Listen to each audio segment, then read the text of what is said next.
Is not something you've spent a lot of time thinking about. I think for most people, it's not something they spend a lot of time thinking about. We talk about our thigh muscles a lot, hamstrings and quads, even inner thighs. We talk about glutes and abs and all those sorts of things. But we don't always talk about the shin. So maybe you know your calf muscles on the back, those gastrocnemius and soleus muscles.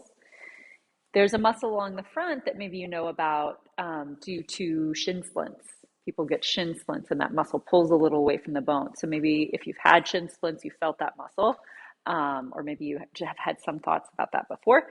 There's a muscle called Tibialis Anterior. It runs along the front of the shin on the lateral side, which is the outer side of the tibia, and then comes down across the top of the foot and actually attaches in the arch of your foot. So that muscle is involved in flexing your foot, but also in how you work the arch of your foot and how you create an arch in your foot. So shin, what does that mean? Shin, I think typically refers to kind of this front part of the lower leg, maybe the whole lower leg, and this bone called the tibia bone. So you have these two bones in your lower leg, and this tibia bone you can feel. So that bone you feel if you run your finger along the front of your shin, that's your tibia there. This bone, this fibula bone, a little harder to feel, right? You can kind of get a sense of it. When you get down to your ankle, you can feel it. It's down at the bottom of your ankle, on the outside of your ankle there, right through here. But the tibia is more what we kind of end up thinking about with the shin. I think about with the shin. And the tibia is also where your knee joint, part of your knee joint here. So we've got a little kneecap on top. We know that. This kneecap very easily moves out of the way. You don't want your kneecap to do that, but it sort of turns out of the way here. And so you can see that shin bone, that tibia bone. And then it connects to your thigh bone, your femur bone. And there's a lot of really interesting, complicated things that happen in the knee joint. It's not just a hinge joint. There's a little bit of rotation that happens. You have meniscus on the tibia here, and that meniscus has a little bit of like rotation that can happen. There's a sense that the thigh actually moves forward a little bit as you bend the knee, and then it comes back into place as you straighten the knee, which is kind of a cool thing too. But the main thing image I want to use today is thinking about how the femur and the tibia meet. So femur, the thigh bone, and tibia, the shin bone. And there's an image that's kind of useful and popular of thinking about the shins going forward. So if I have my thigh bone and my tibia bone, sometimes it seems like the tibia ends up a little too far back and that thigh bone ends up a little too far forward when the knee's straight. And so it can be helpful to think of the shin moving forward, right? And the thigh moving back a little bit as you're bringing those, extending the knee and bringing that back into place. And also that's just the action that happens. As the knee straightens, the thigh has to come a little bit back and the shin has to come a little, or you can think of the shin coming a little bit forward. So that's going to be an image we're working with as we go. So you have a little bit of visual here. We'll put the kneecap back on. We want to make sure the kneecap stays on, right? And then we'll do some other things. So I have a chair. You want to have a chair. If you don't have one already, grab something that you can sit on and do some work with. I'm going to move the skeleton out of the way.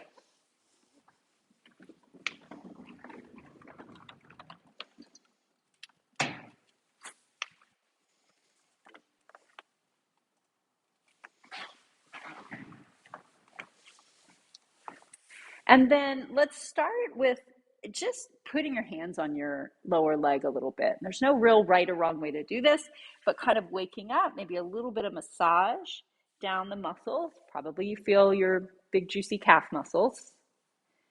And they're kind of bigger at the top for most of us, and then they get a little narrower and thinner at the bottom. It's different muscles that are showing up. And then maybe you can find that shin bone, which is the tibia. So if you go on the more inner side of your leg, you're going to feel more bone. And then if you go on the slightly outer side, then there's that muscle I was talking about, the tibialis anterior. Palpate that muscle just a little bit. Just kind of wake up what's down there. We get down a little further, we get the front of the ankle bones there. You reach around to the backside, you've got the Achilles tendon, lots of muscles inserting into the Achilles tendon, which also goes all the way under your foot, under your heel. And then there's some muscles along the side of the leg too. So maybe you can feel some of that little indentations where different muscles overlap.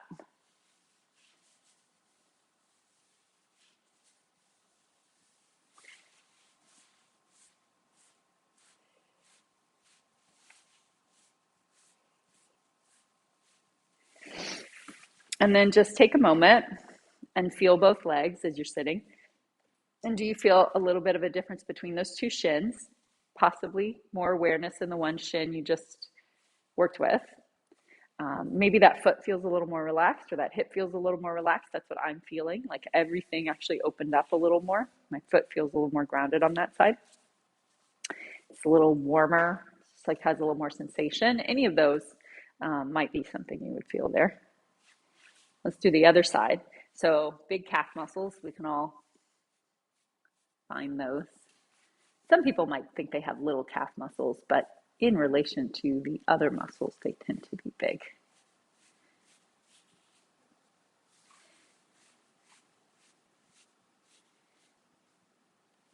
And then finding the bony part of the shin, you can feel it a little more on the interior medial side. And then on the outside part is where you get the muscle, the tibialis anterior muscle.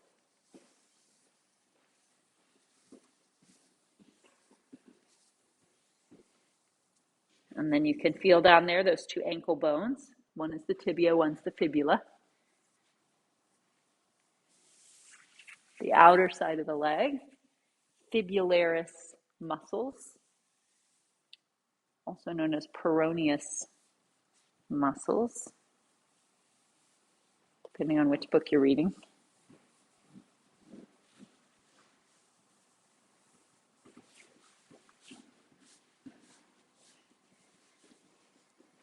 And down to your Achilles tendon, some of the muscles that go down, tissue down there. I have a couple kitten scratches on my ankles, but we may see when we get to Scott's leg, he is all kitten scratch over both shins. So maybe that's why we have to do shins today, because he's a lot of kitten scratches on his shins right now. We have a new kitten, if you didn't figure that out. So again, both feet down, and then check out where your feet naturally want to drop under your knees. Do your heels want to be a little more forward? Then that knee is a little more extended. Do your feet like to be a little farther back? That knee is a little more bent, a little more flexed, and also your ankle has to be a little more flexed in this position. It's not a right or a wrong, really, but just notice what your tendency is. And then for this foot action series that we did last week, you want the heels to be pretty much right under your knees, probably. It's going to give you the range of motion you want in your feet. So I've got some good awareness in my shins now. I can just like feel those muscles a little bit more. And then you might notice I put my hands right in my hip crease. That was kind of a natural thing that happened as my shins wake up a little more. It's like I have more potential to release in my hips. And so I like to give myself a little feedback there. That helps me sit up a little more easily. And then let's start this little bit of back and forth, lifting the heel and then lifting the ball of the foot. And then what do you notice?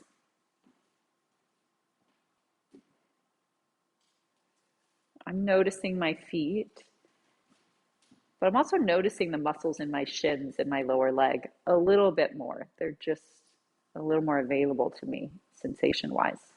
Might be how you feel it, or you might be really aware of the sole of your foot on the floor, how that's moving. Let's do the other foot. Heel comes up, not super high, just a little bit, and then toe comes up. And again, keeping the heel in that mid-range, a little bit up. I think that makes the lower leg richer. If I lift my heel really high, I'll feel my calf muscles, but I won't feel much else, I think. So if I do that mid-range and spread out the ball of my foot, there's just more sense of the whole, just more muscles coming on, more little articulate muscles. And then let's go to our out and in. And so in the rolling to the outside of the foot, rolling to the inside of the foot, and try to keep the knee in place. And this as well is really getting into some of those shin muscles. That's kind of how I do it. And if I don't have those shin muscles alive, what I tend to do is the whole leg moves out and the whole leg moves in. And that joint, the joint movement when I do that is actually my hip joint, right? That's a hip joint action when I do that. If I keep my knee in place, it becomes the ankle. And that's the lower leg muscles moving more. The ankle and the foot really both have to do some work. And then let's do the other side. Out and in.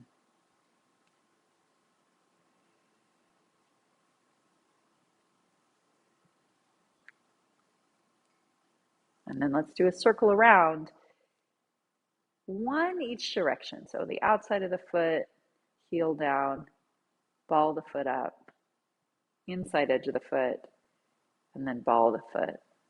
And then take it the other way, roll down the inside of the foot, find the heel, place the outside of the foot down, ball the foot, and lower down. Try the other side. Heel floats up a little, roll down the outside of the foot, ball of the foot comes up, roll down the inside of the foot, and onto the ball of the foot. And reverse, inside, ball the foot up, outside without moving the knee, and then ball the foot and down. All right, so are you awake? Are you woke in your lower legs? Hopefully. So now we are going to slide your heels back a little more. So the next thing is we come up to standing and up and down from standing into that squat. I need to actually feel the knees go forward over the toes and really find some bend in the front of the ankle. So I mentioned that tibialis anterior muscle goes all the way to the arch of the foot. Sometimes it grabs a lot and it won't like let the front of my ankle bend. So I'm going to think of softening a little bit and releasing through here, releasing the front of the ankle. That's going to help my knees go forward, my shins go forward, right? Not just my thighs, but my shins go forward. I'm going to come forward a little bit with the whole spine, come onto my feet, and then up to standing. And then same thing forward again, knees forward, shins forward, ankles release, butt back. Now you can go all the way to the chair or you could just do a little squat and come back up. Either way would be fine. We're going to think really long torso.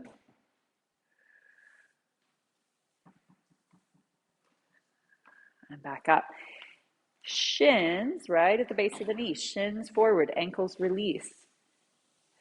Heels down. See where that takes you. And then back up.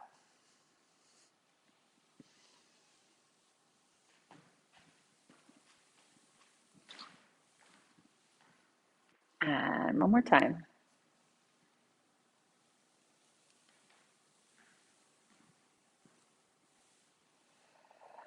And all the way up. Yeah? All right. Let's get rid of the chair.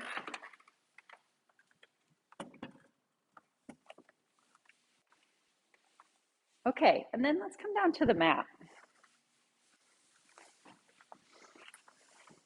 So in sitting on the mat, sometimes people notice that my feet go really flat, and their feet do not go really flat, right? And I think that's pretty common. I have pretty mobile ankles, maybe even overly flexible ankles. So my feet come to the mat pretty easily, even if my leg is pretty straight. The more you bend your knee, the more you're going to get your foot flat on the mat. Now, if you're the opposite and you have really tight ankles, then it's going to be hard to get your feet down and maybe they're going to cramp a little bit to try and get them onto the mat. So find a place where they're relaxed.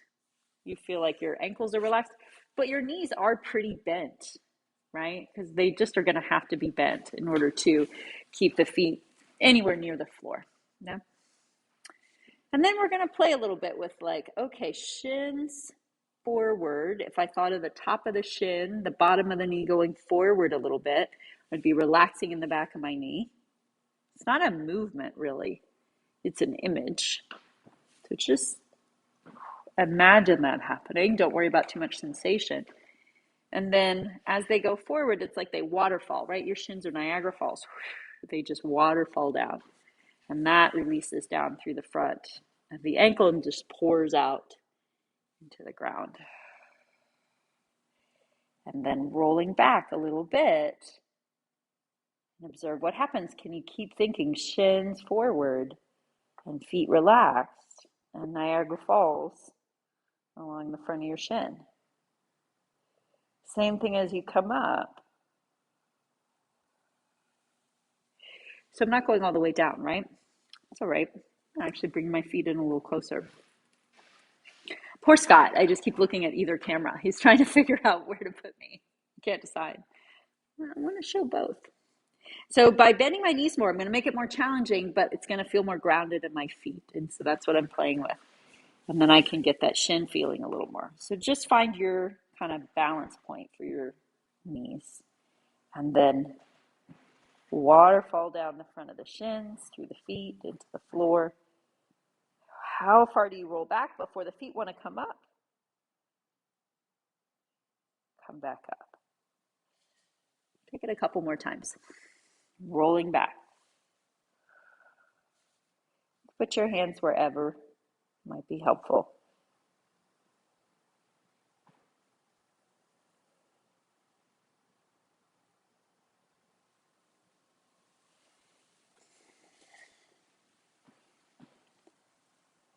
Shins forward.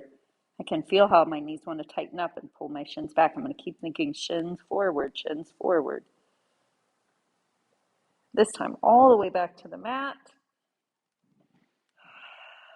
and settling here. Now I'm going to slide my feet in just a little more even. Nice soft angle at your knee, right? Not grabbing at the back of the knee, but just kind of an easy soft angle.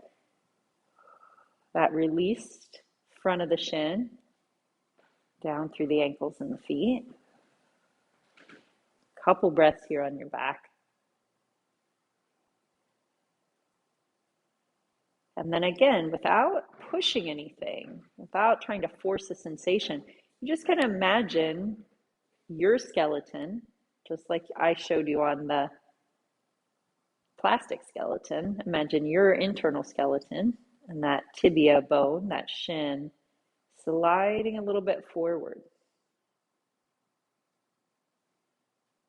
You feel nothing, you're probably doing it right. You feel a lot, you're probably doing it wrong. I'm just going to be honest. You feel like a tiny bit, like maybe I feel it, I'm sort of imagining it. That's probably okay too. It's pretty deep in there.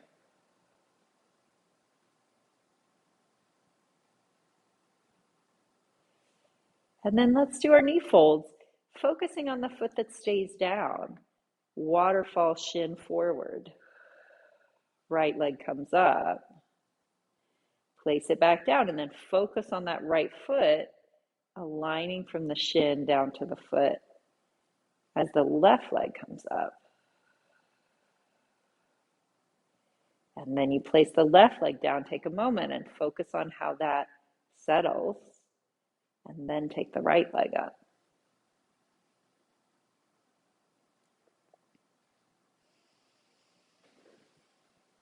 And alternating back and forth. Take your time to really transition onto each leg.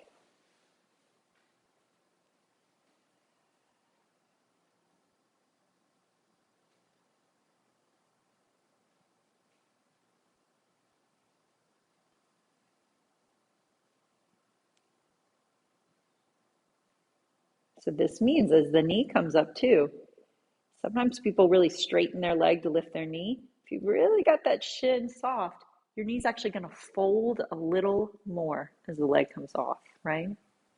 It's called knee folds. That's why. You want the knee to really fold, not straighten.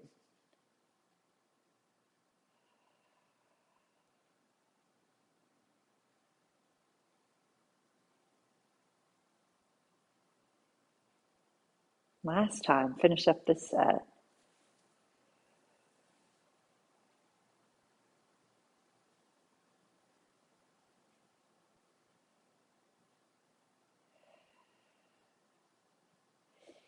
And then stretching both legs down on the floor and just let everything relax. Maybe wiggle your toes a little. Notice what your breath is like.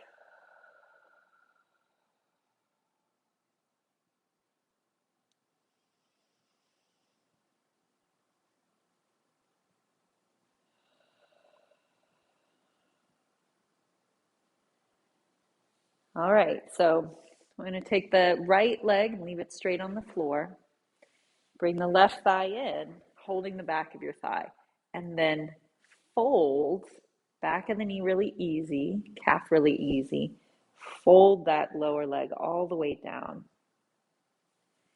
And then again, just this image of the shin a little bit on the forward side, right? It's just kind of glides a little forward. And then unfold the leg towards straight.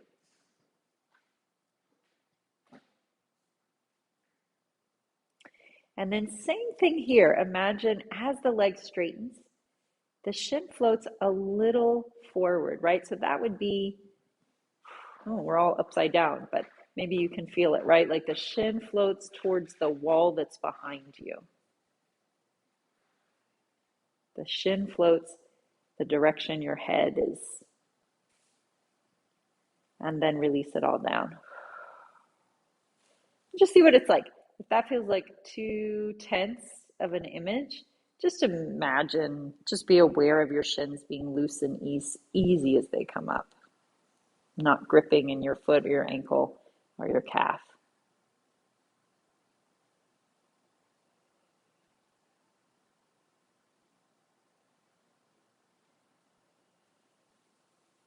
And one more time up.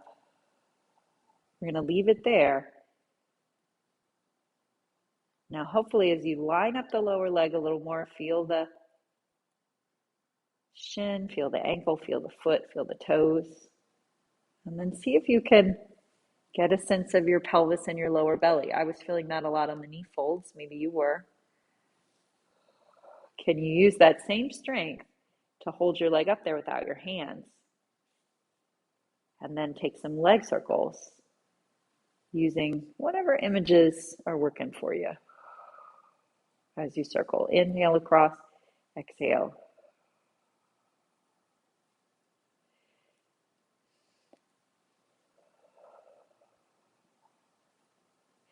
And then try the reverse. Inhale as you open, exhale across and up.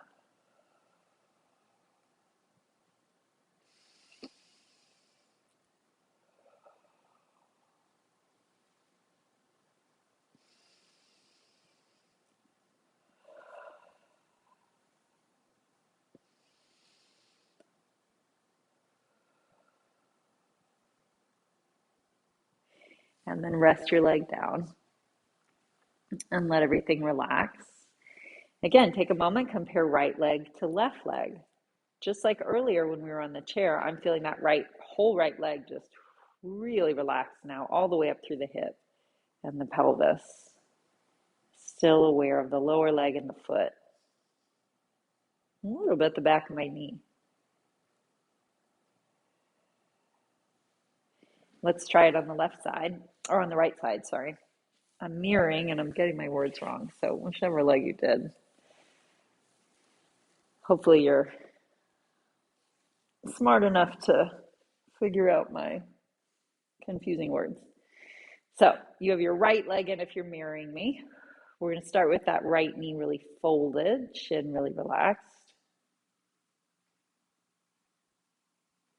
And then that shin forward image as you come up, the shin towards the wall behind you, or Just really relax in your shin as you come up and your foot, feeling a sense of flow, right? Maybe you have a waterfall feeling still.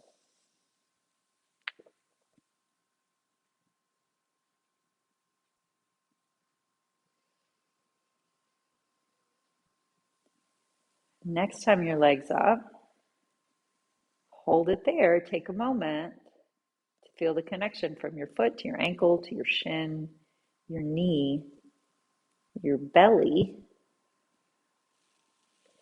The hands can come away. The left leg organizes on the floor, so the knee points straight up, and then leg circles. Inhale across, exhale, circle around and up.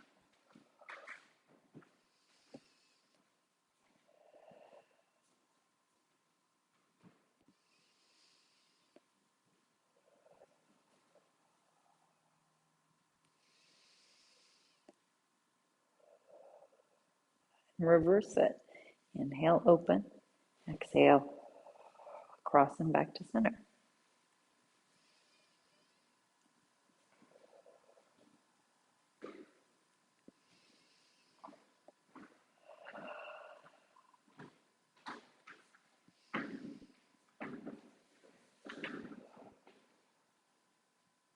And then resting your right leg down. Let everything relax. Feeling from your pelvis down through your thighs, shins, knees, ankles, feet. Maybe feeling your lower back even a little bit. Mine's released a little more.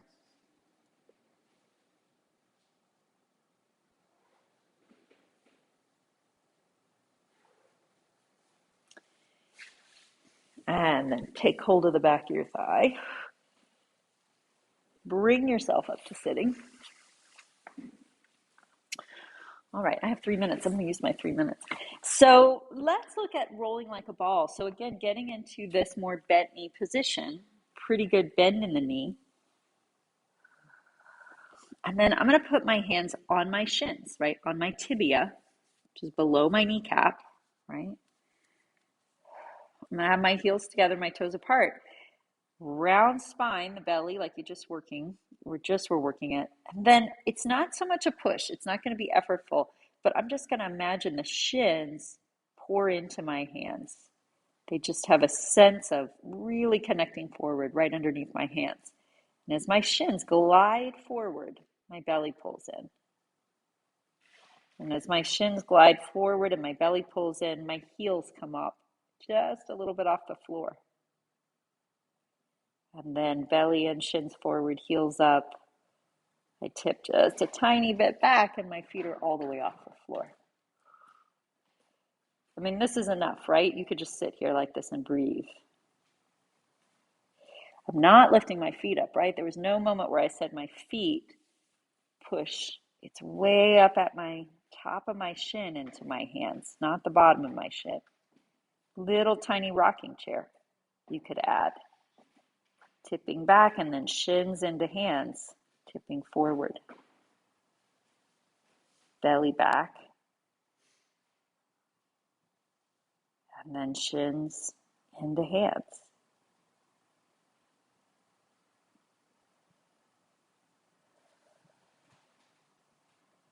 Now, if you want, you could try the full rolling like a ball. Maybe you've already started. Some of you have already probably tried it. But you could stay with rocking chair too. Just see what this image does for you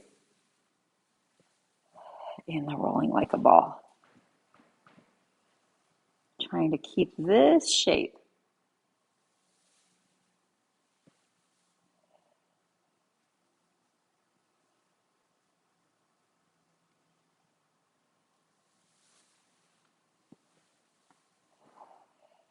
Last one.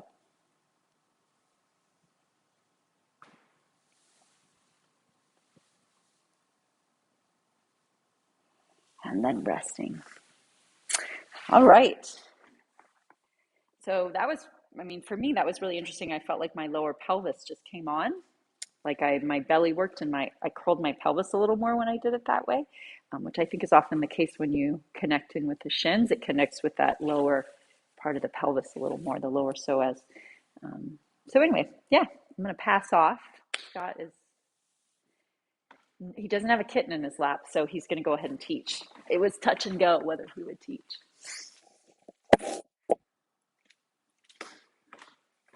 It was definitely touch and go with the kitten there.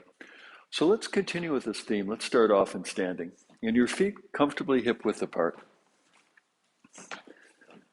And very often there is a dichotomy that occurs in terms of lower leg and upper leg. And as Collette mentioned, so often people's shins are chronically back, and that tends to put the head forward. So we're working really with the whole body starting from the ground. And our theme here this month is to work our way from the ground up. So as you're standing here right now, take your shins forward. Now, as you take your shins forward, do you feel how your knees are bending? That's exactly it. All right, so let's keep an energy of your shins forward. And now take your thigh bones and lift them up toward the ceiling. Now, if you lift your thigh bones up to the ceiling, do you feel how your knees straighten? So let's go back and forth again. Shins forward, your knees bend. Thighs up, knees straighten. And let's do one more dichotomous one. Shins forward. Thighs up. Now I bet you can see this one coming. Now do both at the same time. Take your shins forward at the same time as you lift your thighs up. Now as you do that, as you converge those two seemingly dichotomous instructions, shins forward, thighs up, let's take a few moments here and observe what, if any, sensations arise from that cue. Shins forward, thighs up. Now, I don't know about you, but I feel deep in my belly a tone in engaging. So continue shins forward, thighs lifting up. And now relax your tailbone. Let your tail drop out of your skull. Because for many people, when their belly engages reflexively, they tense the pelvic floor muscles. Remember, tense muscles are weak muscles. So if you're interested in strengthening your pelvic floor, step one, essential step, is to relax your pelvic floor. So a few more moments here, shin forward, thighs up. All right, so let's make our way to the floor with a yoga partial sun salutation. Deep inhale, fill your lungs. Exhale, arms up, reach up and out of your lower belly. Then mobilize your spine. Inhale, roll down. Let's pause here, letting your head hang for a few moments. Now with the next exhale, reach the crown of your head forward. And then step your feet back and end up in yoga pose, head down dog. Let's take 3 breaths here, slow, deep breaths.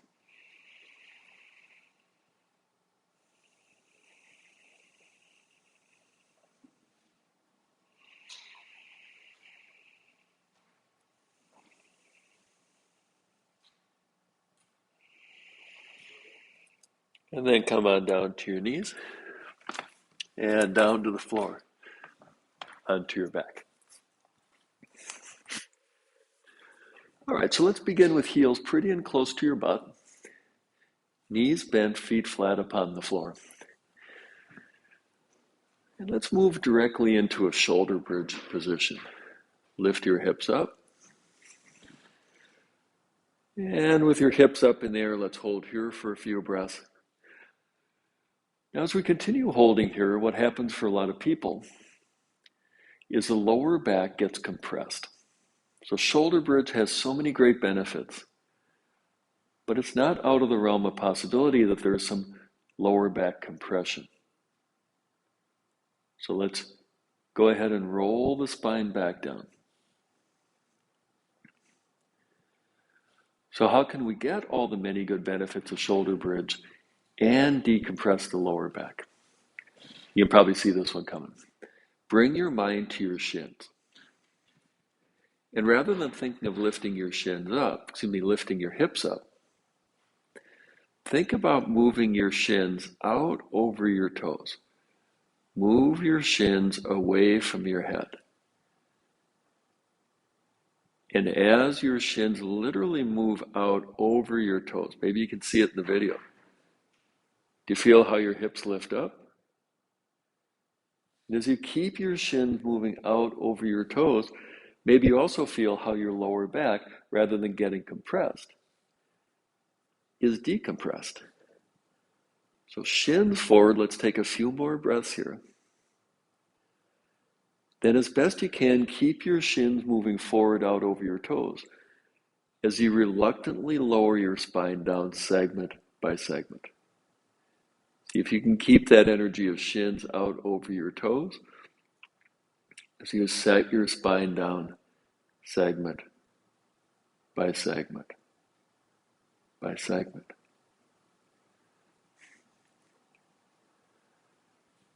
All right, let's work with that cue again. Shins forward, shins over your toes, and let that be the catalyst for your hips to lift up.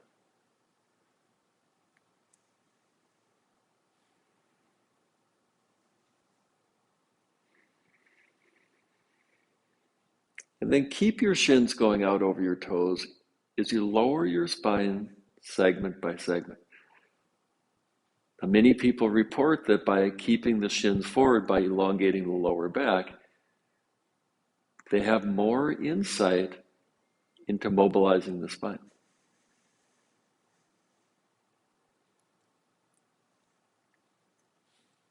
All right, let's do one more. And then if you watched our last session, remember how we talked about relax the front of your ankle? See if you can invoke that image as we work with these shin images.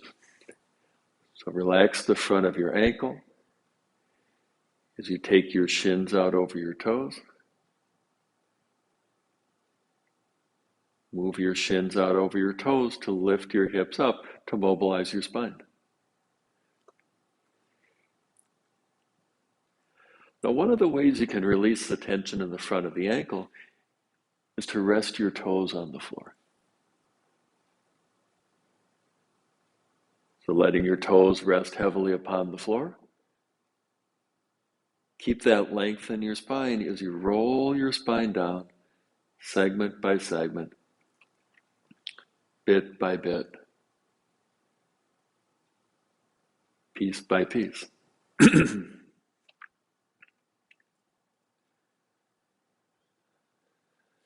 All right, so let's make our way to hands and knees.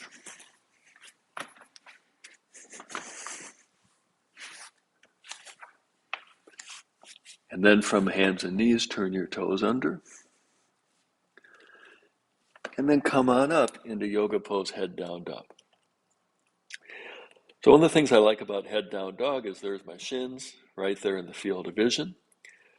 And watch what happens as you move your shins toward your forehead. Feel how your knees bend. And then lift your thigh bones up to the ceiling. Feel how your knees straighten. Let's work on that dichotomous movements again. Shins forward, knees bend. Thighs up, knees straighten.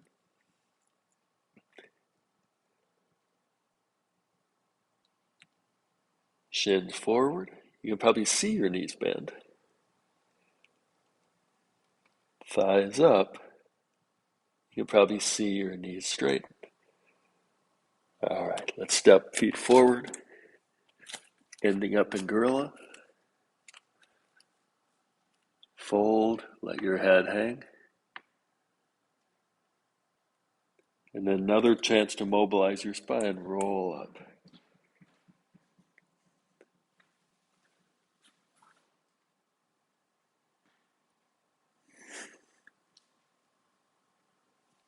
So production skills, Colette's adjusting the camera and the lighting with a kitten in her arms. All right, remember how we worked with shins forward, thighs up, and we merged them. Now building upon what we did on the floor and shoulder bridge, let your toes relax. Shins forward, thighs up. Whether you feel it or not, that helps engage the belly, some of the deeper muscles in the belly. So the belly beneath your navel, lower belly. With the next exhale, reach your arms up and out of your lower belly. Inhale, fold, roll up and over your lower belly. Gorilla, exhale, crown of your head reaches forward, out of your lower belly. You can probably see this one coming. Step back to head down dog. Now simultaneously take your shins forward toward your hands as you lift your thighs up toward the ceiling. So letting those two movements cancel each other out. Shins forward, thighs up. And I'm feeling a lot of things going on in my body. So one thing is that there's less weight on my hands and wrists. There's a sense of lengthening in the lower belly. And indeed, there's a sense of lengthening in my whole spine. Let's take a few more breaths here. Then a little different transition than we often do. When we step feet forward, step your feet wide apart. So ending up folding forward with your feet wide apart. And then arms stay low as you roll up segment by segment by segment. So here we are, feet wide apart. Turn your left foot in, turn your right foot out. Exhale, bend. Inhale, straighten. So you might be wondering, what does this have to do right here with the shins, thighs, scaffolding this body awareness from bottom to top? Currently not much. Let's just move and breathe. And this movement right here can seem pretty ordinary, but there's so much going on in mobilizing ankles, good healthy movement for the knees, and especially getting that good fluid, juicy mobility in the hip socket. Let's do one more. Bend and straighten.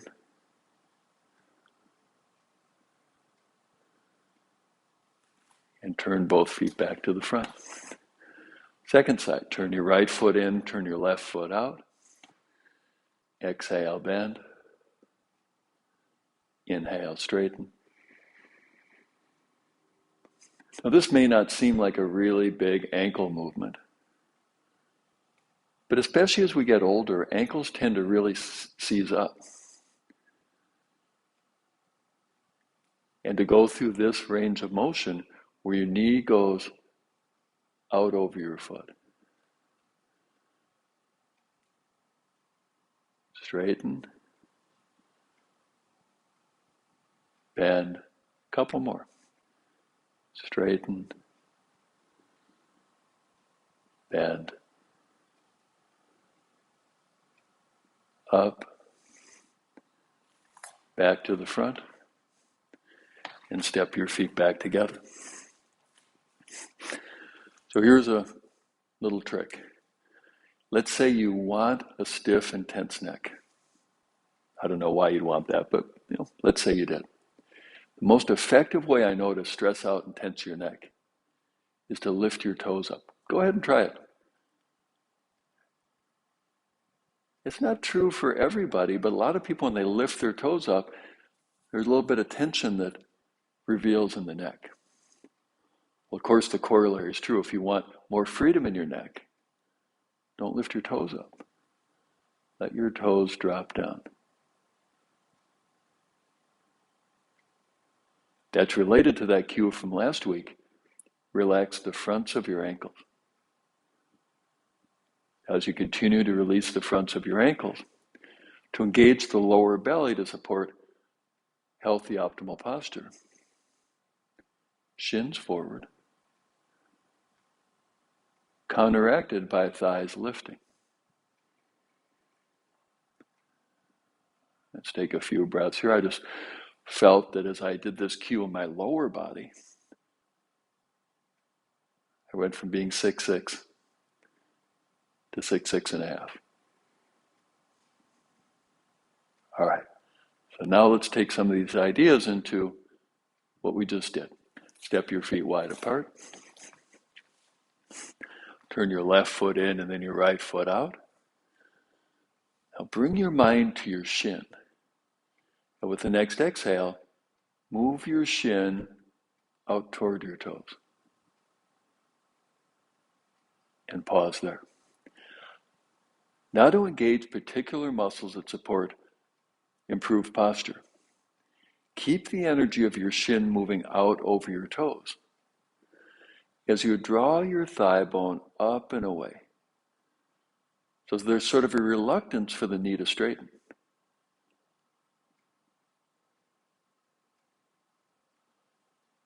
Now thigh keeps lifting, shin moves out toward your toes.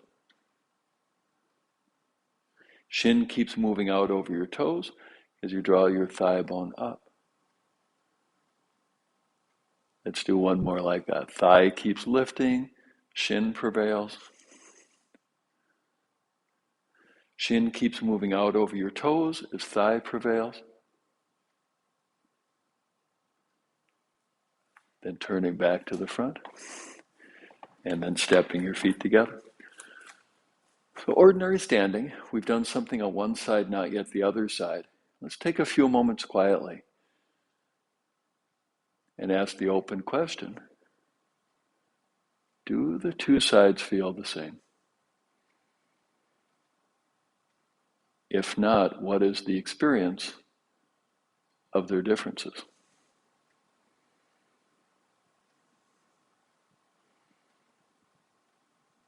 All right, let's try the other side. Step your feet wide apart. Turn your right foot in, left foot out. Exhale, bend, ordinary, everyday ankle dorsiflexion.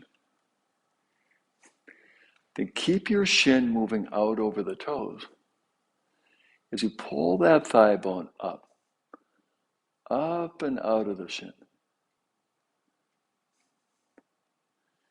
And keep the lift of the thigh as the shin prevails. Keep the shin moving laterally as thigh lifting prevails. So the two inner movements always are existing. One slightly exceeds the other slightly exceeds the one. And this is going to engage, recruit particular muscles. You may be also noticing that it's going to help mobilize some of the fibers in your hips and hamstrings that tend to be chronically tight. Let's do one more. Thigh keeps lifting as shin prevails. Shin keeps moving out as thigh prevails.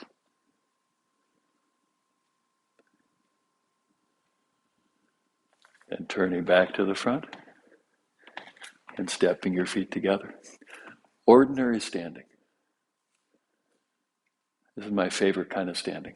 You know, if you're out living your life and you have to remember to improve your posture, you're not going to have improved posture. But if you do the infrastructure, the components of improved posture,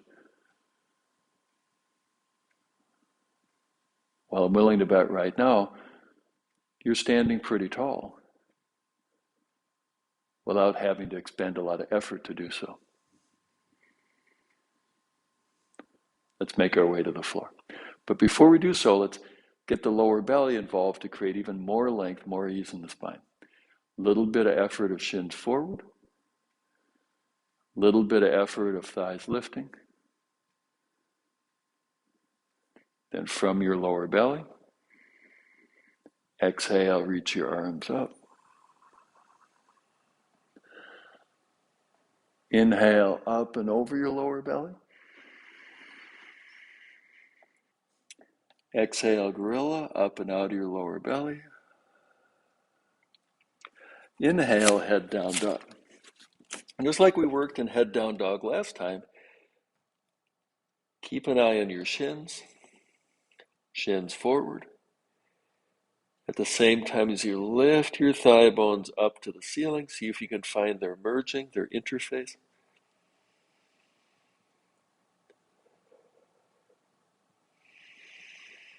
And then come on down.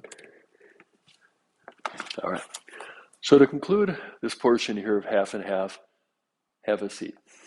So it could be seated on a meditation cushion. It could be seated on a chair. So either one, whichever one, sit up tall.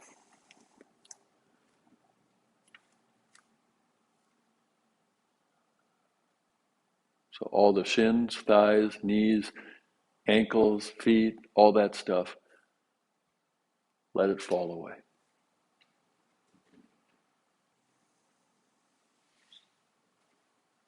A little bit of deep breathing. Lengthen your exhale so it takes a longer time. Deepen your inhale so more fresh air enters your lungs.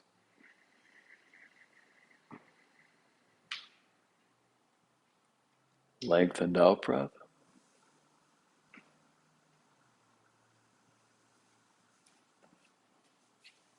Deepened in breath.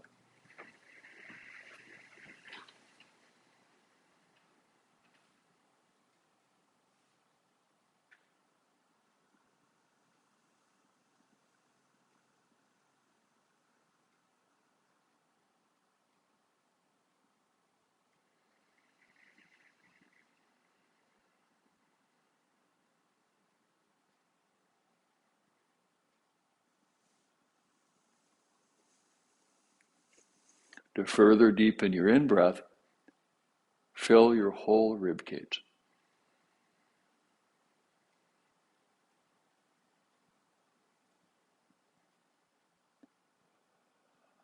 Now, in general, most people, when they fill their ribs, they fill the lower front ribs. And whole regions of the ribs and the lungs are underutilized.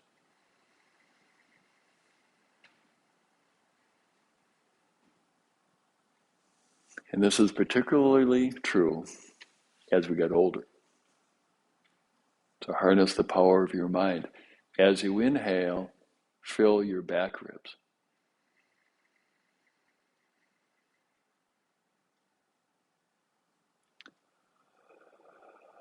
Especially inhale into the space between your shoulder blades.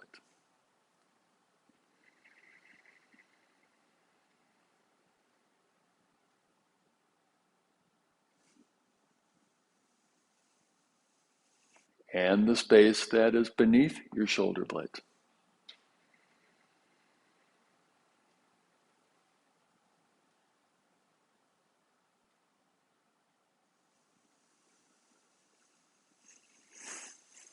And let that in-breath wrap around to include your side ribs.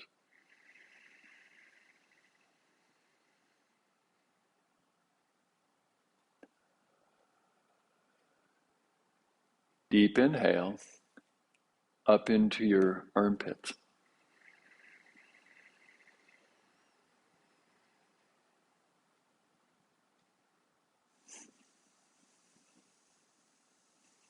And continue that wrapping around to include your collarbone.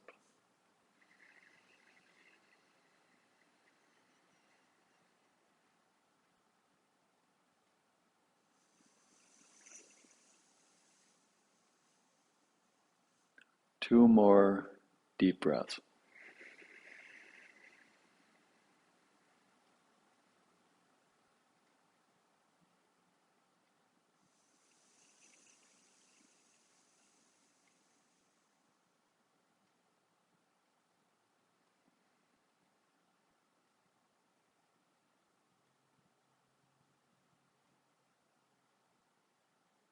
Now with this exhale, let go of the deep breathing and back to normal breathing. All right, so to end with a public service announcement, if that deep breathing felt great, please don't do it the rest of the day. It's like a very powerful medicine. If you overdo deep breathing, it can agitate the nervous system. So to be done in small doses, short periods of time, in moderation. All right, so before we close today, any comments, any questions? I'm seeing a nodding yes. Yeah, so this is a couple comments from the same person. So relaxing the ankles helped, and the shins forward helped the lumbar curl and bridge. And relaxing the ankles in general seems to be helpful, but hard to do in downward facing dog. Yeah, so the comments as I'm hearing it is that this cue of relaxing the front of the ankle can help facilitate the mobility of the spine and the shoulder bridge. And the relaxing of the front of the ankle can contribute to improved posture overall, and yes to both of those. That the tension that's involved in lifting the toes up, which is very similar to the tension that often parks itself in the front of the ankles, tends to pull the whole spine forward, tends to pull head forward, tends to pull shoulders forward. So the most effective way to improve posture is not what you do, it's undoing what caused the postural anomaly in the first place. So letting those toes drop down, letting the fronts of the ankles release is going to help improve posture, help take some load off the lower back, and then relatedly allow more freedom in mobilizing the spine. So what we're working on here, working from the foundation all the way up, I think you'll see progressively how what goes on in the foundation very strongly influences what goes on above. Anything else this morning? Yeah, I mean, just like that it's hard to do in downward dog. Is there your thought on that? Hard to do in downward dog. One of the most important things in downward dog is don't try and get your heels down. And very often that tension in the front of the ankles is about trying to get the heels down. So more importantly in head down dog is root the forefoot, the toes and the ball of the foot down, and let that actually lift the heels ever so slightly up. And the heels ever so slightly lifting at head down dog, 9 times out of 10 will release this tension. And then once you release this tension right here, then we can address bring the heels down. But paradoxically, heels don't come down by bring the heels down. Heels come down by putting the other pieces in place. All right. Thanks so much. Let's do this again really soon. And kitten's asleep. Kitten update.